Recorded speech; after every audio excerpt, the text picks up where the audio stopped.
বন্ধুরা, মাছের মাথা দিয়ে মুগের ডাল রান্না করার জন্য প্রথমে আমরা কড়াইটাকে ভালো করে গরম করে নিই, তারপরে মুগের ডালটাকে ভালো করে ভেজে নেব।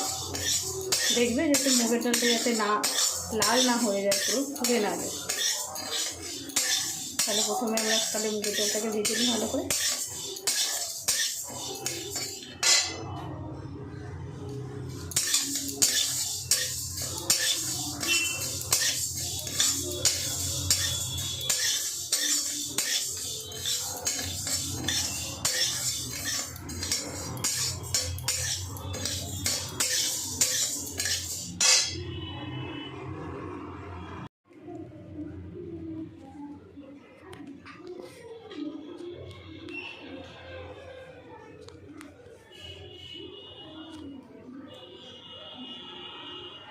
দেখো, ডালটা আমার এখন ভাজা হয়ে গেছে। এবার আমি প্রেশার কুকারে ডালটা দিয়ে দেবো।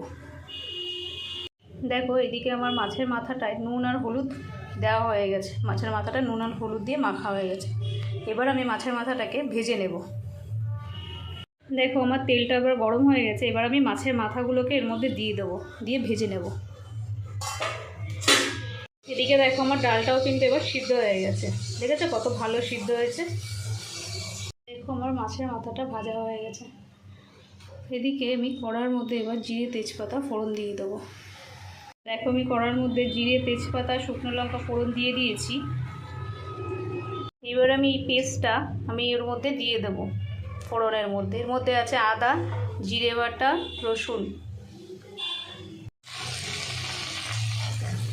দেখো, আমার আদা, জিরে বাটা, রসুন বাটা এগুলো দেওয়া হয়েছে। দিয়ে আমি এবার নাড়াবো যতক্ষণ না কাঁচা গন্ধটা চলে যায় মশলার।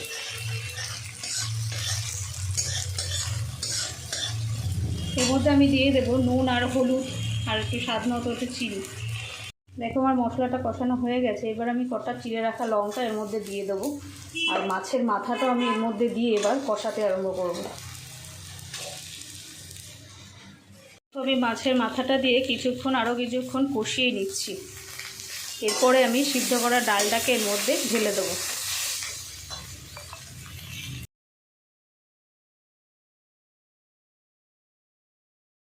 দেখো, আমি সিদ্ধ করে রাখা ডালটা এবার আমি দিয়ে দিয়েছি। এবার কিছুক্ষণ টাইম এটাকে ফুটতে দেবো।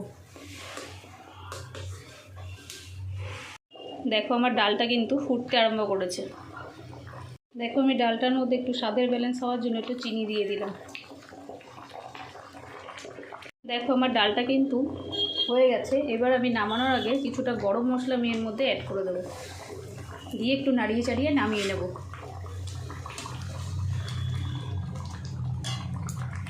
পুরো আমার ডালটা কিন্তু হয়ে গেছে। আমি এবার নামিয়ে নিয়েছি ডালটাকে। আমার ভিডিওটা যদি ভালো লেগে থাকে তাহলে অবশ্যই একটা লাইক আর শেয়ার করে দিও।